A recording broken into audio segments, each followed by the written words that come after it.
행잼터 교육연구소 정영숙 대표와 함께합니다. 어서 오세요, 대표님. 네, 반갑습니다. 네, 안녕하세요. 네. 자, 오늘은 어떤 주제로 이야기를 나눠볼까요? 네, 오래된 연인들 사이에 가끔 이런 대화가 오고 가죠. 네. 여자가 자기야 나 사랑해. 그러면 남자가 좀 유치하긴 한데. 그렇죠. 네, 여자들은 이런 뭐라고 해야지 네. 되나 확인체문들 확인하고 싶은 맞아요. 거. 네, 근데 남자가 이렇게 대답하는 거예요. 우리가 만난 지 몇 년째인데 사랑을 말로 표현해야지 그걸 알아? 말로 해야 알아? 네, 맞아요. 뭐 척하면 삼천리지. 근데 처음에는 문자만 와도 설레고 또 약속이라도 잡히면 밤새 네. 뒤척이고 또 예. 만나러 갈 준비에 몇 시간씩 시간을 보내고 하잖아요. 그런데 어느 정도 시간이 흐르면 익숙함이 또 당연함이 되고 어느새 말 한마디도 특별한 감동 없이 주고받게 될 때가 있습니다. 아니, 이게 뭐 초심이 변했다 많이 이래서 네. 이런 문제로 싸우고들 하죠. 아, 네, 맞습니다. 예. 네, 혹시 태섭 씨는요. 예. 태섭 씨가 하는 일에 대해서 누군가가 너무 당연하게 받아들여서 서운했던 적 있으신가요? 뭐 수도 없죠, 그런 거. 네. 그러니까 저는 뭐 큰맘 먹고 네. 아니면 저한테는 굉장히 중요하고 힘든 일이었는데 네. 이야기를 했더니 뭐 그런 거 가지고 좀 시큰둥하게 네. 별거 아닌 것처럼 받아들이면 네. 뭔가 말은 못해도 서운하죠. 그것도 표현하면 내가 속 좁은 사람인 것 같고요. 네, 맞습니다. 그런 경험 뭐 수도 없이 많죠. 네, 맞아요. 그렇게 당연함이 서운함으로 바뀌고 또 그런 감정들이 하나둘씩 쌓여서 벽이 되어갈 쯤 되면요. 우리는 소통의 단절을 경험하면서 조금씩 네. 멀어지게 되죠. 이렇게 쌓인다는 거죠? 네, 맞습니다. 그렇게 아쉬움을 느끼며 결국엔 또 소중함을 잃게 됩니다. 예. 오늘은 어떻게 하면 익숙함에서 오는 당연함으로 네. 서운함이 쌓이지 않을 수 있을까에 대한 이야기를 준비했습니다. 그래요. 익숙함, 그리고 네. 당연함. 네. 사실 이런 거에 대해서는 여러 가지 상황들이 뭐 굉장히 많을 거예요. 구체적인 예를 한번 들어주시겠어요? 네. 예를 들면 가정에서 아내가 밥하고 빨래하고 아이 키우는 일을 당연하게 받아들이면 예. 서운한 마음이 생기겠죠. 네. 직장에서도 야근까지 하면서 열심히 최선을 다해서 한 일에 대해서 급여를 받으니까 그 정도는 당연한 거 아니야? 뭐 이런 네. 반응도 있을 테고요. 그런 거는 진짜 좀 조심해서 말해야죠. 네, 서운한 맞아요. 거죠. 네. 그런데 이제 그런 서운함이 아까도 말씀해 주셨지만 쌓이면은 감정이 상하게 되는 거잖아요. 네, 네. 그럼 그런 걸 어떻게 쌓이지 않고 이렇게 좀 잘 관리할 수 있는 방법이 뭐가 있을까요? 네, 맞습니다. 그런 방법이 있는데요. 예. 사람이든 일이든 익숙해지면 처음보다 긴장감이 사라지게 되거든요. 예. 그리고 또 자만심이 생기게 되죠. 그거 식은 죽 먹기야 눈 감고도 할 수 있어. 내지는 또 뭐 내 여자야, 내 남자야 뭐 이러면서 사랑하면 당연히 해줘야지 되는 거 아니야? 뭐 이렇게 생각을 하게 되는데요. 중요한 거는 이 세상에 그냥 존재하는 거는 아무것도 없다는 걸 생각하고 감사하는 마음을 갖는 게 중요합니다. 네. 사람이나 일에 대해서 익숙해진다는 거는 장단점이 있겠지만 받아들이는 입장에서 너무 당연하게 여기면 감사함을 잃게 되거든요. 예. 그래서 뭐든 감사의 마음으로 바라보면 당연함이 사라지고 소중함으로 다가오게 됩니다. 그렇죠.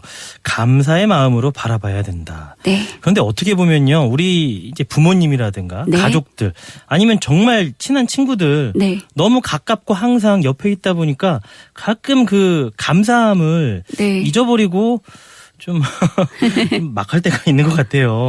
그렇죠. 예. 그냥 마음속으로 마음이 의지되고 또 보고 싶을 때 아무 때나 볼 수 있다는 것만으로도 참 감사한 일이기는 한데요. 그렇죠? 그렇죠.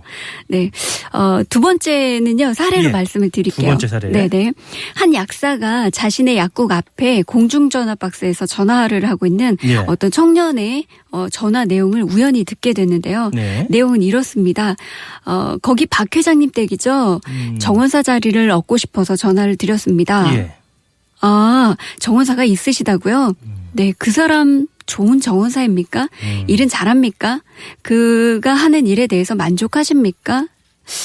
혹시 당신이 했으면 하는 일을 정원사가 하지 않는 경우는 없습니까? 그 정원사를 계속 고용하실 생각이십니까? 예, 잘 알겠습니다. 그런 훌륭한 정원사를 두고 계시다니 저도 기쁘군요. 어쨌든 감사합니다. 이렇게 전화가 끊어진 거죠.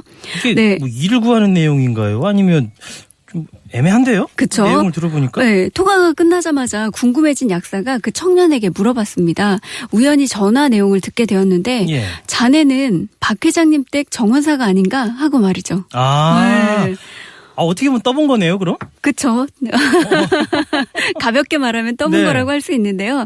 이분이 이렇게 얘기를 하는 거예요. 맞습니다. 예. 저는 단지 제가 일을 잘하고 있는지 알고 싶었을 뿐입니다. 라고 얘기를 하더라고요. 네네네. 네. 근데 이게 어떻게 보면은 내가 네. 그거를 뭐 이제 잘하고 있나 이것도 확인하는 네. 것도 중요하지만 상대방이 뭐를 더 원하나 나에 대해서 어떤 점을 더 기대하나 네. 이런 걸 좀 알고 싶으면 네. 그 상대방의 어떤 그 소리라든가 네. 그런 걸 이런 방법으로 해서 한 번쯤은 확인해 보는 것도 나쁘진 않은 것 같아요. 네. 좋죠. 네. 그런데 이거 네.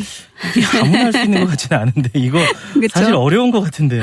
네, 용기가 필요하기도 네. 하고요. 사실은 그냥 되는 일은 아니고 정말 감사하는 마음, 내가 가지고 있는 직장에 대한 감사하는 마음, 일에 대한 감사하는 마음을 갖고 있기 때문에 네. 이런 일이 가능하지 않았을까라는 생각이 드는데요. 이렇게 감사하는 마음을 가지면 감사의 마음으로 끝나는 것이 아니라 상대를 만족시키기 위해서 난 정말 잘하고 있는 걸까라는 생각을 하게 됩니다. 사례에서처럼 감사의 마음을 갖고 일이나 사람을 바라보았을 때는요. 예, 스스로 점검을 하게 된다는 거죠. 사례에서 나온 청년처럼. 그렇군요. 네. 어떻게 보면 이 익숙하다는 거는요.